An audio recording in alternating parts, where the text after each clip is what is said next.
दुनिया का सबसे महान सेनापति और बर्बर राजा जो कुत्तों से बहुत डरता था।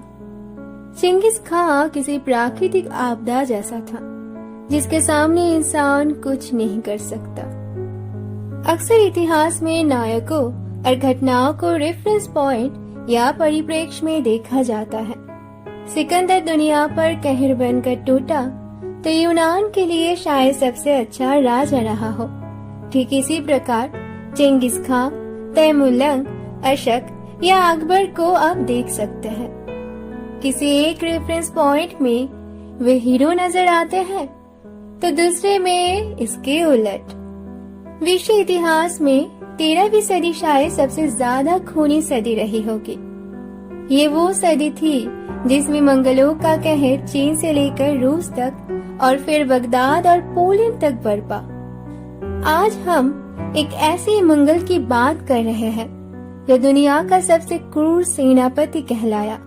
ये शख्स था चिंगिस खां। तैमुजिन मतलब चिंगिस खां तब कोई 11 वर्ष का रहा होगा जब उसके पिता यसुगेई वगातुर को तत्तरों ने जहर देकर मार दिया था। तैमुजिन जान गया था कि अगर उसे और उसकी माँ को जिंदा रहना है तो बाकी की मंगल खाना बदोश जातियों से गठजोड़ करने होंगे। नेशनल जियोग्राफिक के पत्रकार माइक एडवर्ड्स लिखते हैं कि तेमुजिन ने जमकुआ और कैरी नाम की जनजाति के तगड़े लड़ाकों से खून का नाता निकल लिया था। जब मैकिन जनजाति के लोगों ने तैमुजिन के मंगेतर बर्ते का अपहरण कर लिया था तो इन्हीं दोस्तों की मदद से उसने बर्ते को छुड़ाया था। जवान होने पर उसने कई और जनजातियों को इकट्ठा किया और तत्तरों का विनाश कर अपने पिता की मौत का बदला लिया। तैमुजिन की ताकत अब बढ़ने लगी थी। ये देखकर जमकुआ और कैरीन उसके दुश्मन बन गए। ताकत की चाह ने उन्हें तैमुजिन के हाथों मरवा डाला और फिर 1206 में मंगलों की सभा कुरिलतई ने उसे अपना सरदार या कैगन घोषित कर दिया। चिंगिस के राजा बनने की उम्र को लेकर इतिहासकारों में कुछ मतभेद है। जवाहरलाल नेहरू उसे तब 51 वर्ष का मानते हैं, माइक एडवर्ड्स उसे 40 का। ज्यादा मत नेहरू के अनुमान के साथ ही है। 51 की उम्र वो होती है जब आदमी जीवन में कुछ स्थिरता और शांति की इच्छा रखता है। ये उम्र सेनापति बनने की तो कतई नहीं हो सकती। सिकंदर तो 32 की उम्र में महान होकर इस दुनिया से विदा भी हो गया था। जब अकबर गद्दीनाशी हुआ था तो वो महज 12 साल का था। अशोक ने भी कलिंग पर कम उम्र में ही चढ़ाई कर डाली थी। 51 की उम्र में चिंगिस ने दुनिया का सबसे बड़ा साम्राज्य खड़ा कर लिया जो सिर्फ इंग्लैंड की महारानी के साम्राज्य से थोड़ा ही कम था। नेहरू का मानना है मंगल खाना बदोश थे। उन्हें शहरी जीवन से नफरत थी। उनकी शानदार जीत के पीछे संख्या नहीं बल्कि अनुशासन और संगठन की काबिलियत थी और इन सब के ऊपर चिंगिस खान का उनका सेनापति होना था। यकीनन वो दुनिया का सबसे महान सेनापति था। सिकंदर और जूलियस सीजर उसके आगे तो पानी भरता है। Nehru glimpses of world history में लिखते हैं, ये इंतफाकी रहा कि हिंदुस्तान इस कहर से बच गया, पर आप कल्पना कर सकते हैं कि ये सब यूरेशिया के लोगों के लिए किसी प्राकृतिक आपदा जैसा रहा होगा। मानो जैसे कोई ज्वालामुखी फट गया हो या जैसे कोई भूकंप आया हो जिसके सामने इंसान कुछ भी नहीं कर सकता। चिंगिस के घोड़े पूरे एशिया और यूरोप के ज्यादातर भागों को रौंद रहे थे। सबसे पहले वो मंगल के पूर्व में गया जहां उसने चीन के किन साम्राज्य को खत्म कर डाला। दोस्तों, आपको बता दें कि चीन दीवारों से घिरी है जिसके वजह से कोई भी बाहरी साम्राज्य हमला नहीं कर पाया, क्योंकि कहा जाता था दीवारों के उस पार लाखों सेनाएं हैं। इस वजह से चिंगिस खान ने पहले चीन पर अपने जासूस को भेजा जो चीन के अंदर से दीवारों और सेनाओं की एक नक्शा बनाकर कबूतरों के जरिए चेंगिस खान को भेजता था और इस नक्शे के हिसाब से ही चेंगिस ने चीन पर हमला बोला। फिर उसने कोरिया जीत लिया। दक्षिण के सुंग साम्राज्य जिसने उसकी इन जंगों में मदद की थी, इसको भी उसने तहस नहस कर डाला। बाद में चेंगिस खान ने तिब्बत के तनगुनोदों को भी हरा दिया। मंगोलिया के पश्चिम में उस वक्त कारा खिताई नाम का एक राज्य चेंगिस खान के लिए मुश्किलें खड़ी कर रहा था। लिहाजा उसने पश्चिम का रुख कर लिया और यहीं से पश्चिम एशिया की तकदीर हमेशा के लिए बदल गई। कारा खिताई को हरा देने के बाद उसने ख्वारिज्म की ओर रुख किया। पहले चेंगिस ने अपने कुछ व्यापारी और व्यापारी के भेष में अपने जासूस ख्वारिज्म के मोहम्मद शाह के दरबार में भेजे। ये सब सिल्क रूट से गए थे। ख्वारिज्म साम्राज्य के ओटर नामक प्रांत के गवर्नर को कुछ शक हुआ, लिहाजा उसने उन सब व्यापारियों और उनके भेष में छिपे जासूसों की हत्या कर माल लूट लिया। जब चेंगिस को ये मालूम हुआ तो उसने भून भुनाकर अपने राजदूत को शाह के पास भेजा और कहा कि ओटर के गवर्नर को उसके हवाले किया जाए। शाह ने उस राजदूत का सर काट कर चेंगिस को पेश कर दिया। उसे ये नागवार था, पर जैसा एक सेनापति को बर्ताव करना चाहिए उसने वही किया। उसने कोई हड़बड़ी नहीं की, पर बदला लेने का मन जरूर बना लिया। 1219 की गर्मियों में एक ऐतिहासिक जंग लड़ी गई। रॉबर्ट ग्रीन ने अपनी किताब जंग की 33 रणनीतियां में इस जंग का बड़ी तफसील से बयां की है कि कैसे चेंगिस ने रणनीति के तहत पहले एक जंग शाह से हारी। ख्वारिज्म के पूर्वी हिस्से में हुई इस जीत के बाद शाह को अपनी 40,000 की सेना पर यकीन हो गया। बस यही चेंगिस चाहता था। शाह को उसे पलटवार फिर पूर्व में ही आने की उम्मीद थी। इस बार चेंगिस ने उत्तर की तरफ से हमला बोलकर ओटर के उसे गवर्नर को मार दिया, जिसे वो अपने हवाले चाह रहा था। बाद में हुई लड़ाई में शाह को हैरान में डालते हुए चेंगिस खान समरकंद के पश्चिम में बुखारा के किले के सामने आ गया। शाह को कतई उम्मीद नहीं थी कि ऐसा करने में वो बीच में पड़ने वाले किजिल कुम रेगिस्तान को पार कर लेगा। बुखारा तहस नहस कर डाला गया। साथ में वल्क, निशापुर, हैरत और समरकंद बर्बाद की ऐसी दास्तां के निशान बन गए कि यहाँ के इतिहासकारों ने चेंगिस खान को शैतान की औलाद तक कह डाला। जैसे कि हमने पहले कहा कि इतिहास में नायक को और घटनाओं को रेफरेंस पॉइंट या परिप्रेक्ष्य में देखा जाता है। इसी समरकंद से बाद में तैमुरलंग निकला, जिसने हिंदुस्तान और यूरोप में भयंकर तबाही मचाई। वही इतिहासकार जो चेंगिस को कोसते हैं, तैमूर को एक महान सुल्तान की उपाधि देते हैं। तैमूर तो खैर महान नहीं था, पर इसी समरकंद से एक और नायक निकला जिसे दुनिया ने बाबर के नाम से जाना और जिसके वंशज अकबर को अकबर महान की उपाधि से नवाजा गया। बाबर के रगों में चेंगिसी और तैमूर खून था। उसकी माँ चेंगिसों की तरफ से थी और बाप तैमूर के खानदान से। बाबर खुद को तैमूरी कहलवाना पसंद करता था, पर यह अजीब इंतफाक है कि उसके वंशजों को हिंदुस्तान में मुगल कहा गया। मुगल लफ्ज मंगल का अपभ्रंश है।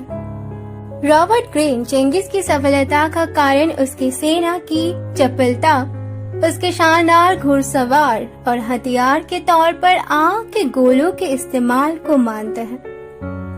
ग्रीन ख्वारिज्म पर चेंगिस के पते को चीनी जंग की धीरे धीरे तेज रणनीति का अंजाम मानते हैं।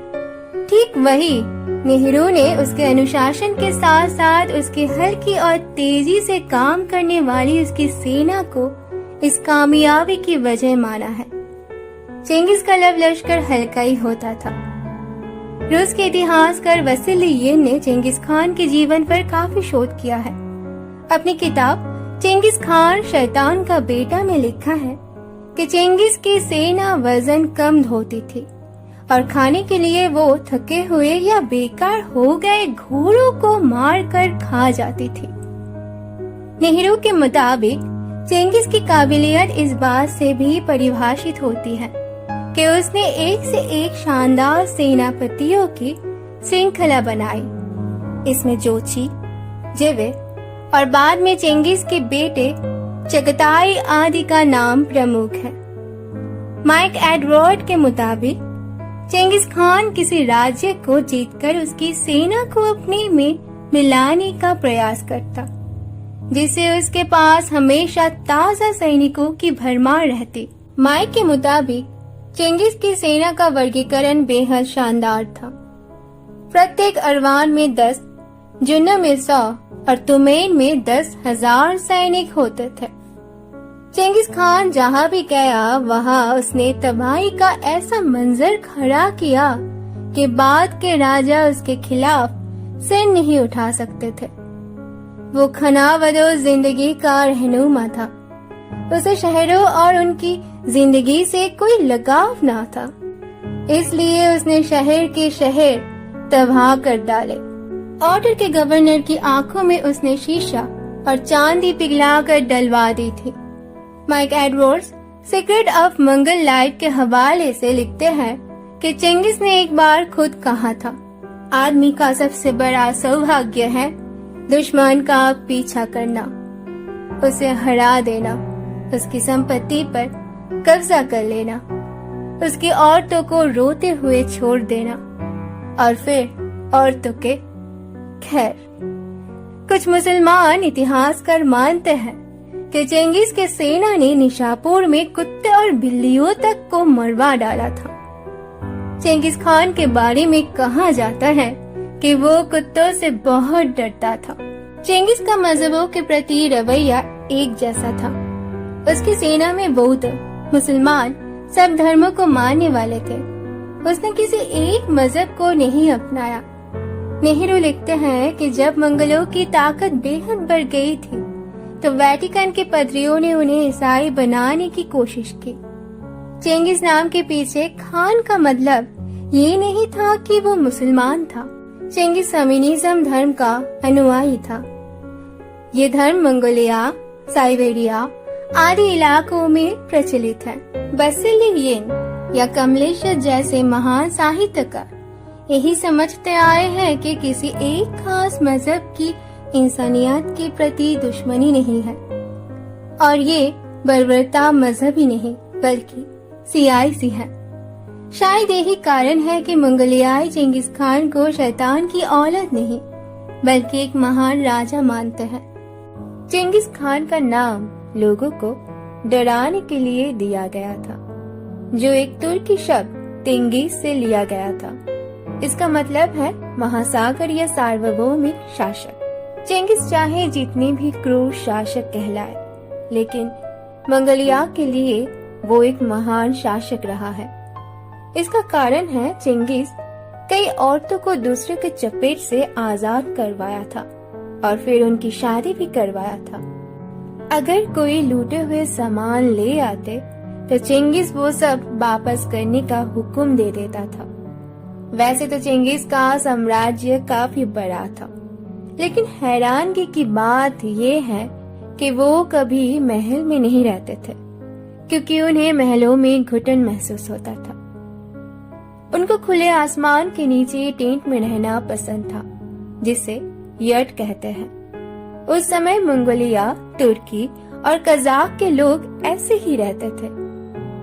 चेंगिस खान के शासनकाल में उन्होंने जो कानून बनाए थे उन्हें यासा के नाम से जाना जाता है, जिस पर लिखा है, आपस में प्यार मोहब्बत रखे, ना रखने की सजा मौत है, बड़े बुजुर्गों की इज्जत करो, गरीबों को नीचा मत दिखाओ, उनकी भी इज्जत करो, चोरी या जादू की सजा मौत है, किसी की बीवी से नाजायज संबंध न रखो, गद्दारी सबसे बड़ा अपराध है जिसकी सजा सिर्फ मौत है, झूठी गवाही ना दिया जाए, झूठी गवाही देने की सजा मौत है। ये विश्वास करने का आदेश दिया जाता है कि केवल एक ही ईश्वर है जो अमीर, गरीब, जीवन और मृत्यु को तय करता है। उन्होंने आदेश दिया कि सभी धर्मों का सम्मान किया जाना चाहिए और उनमें से किसी को भी वरीयता नहीं दी जानी चाहिए ताकि दुनिया स्वर्ग जैसा हो सके।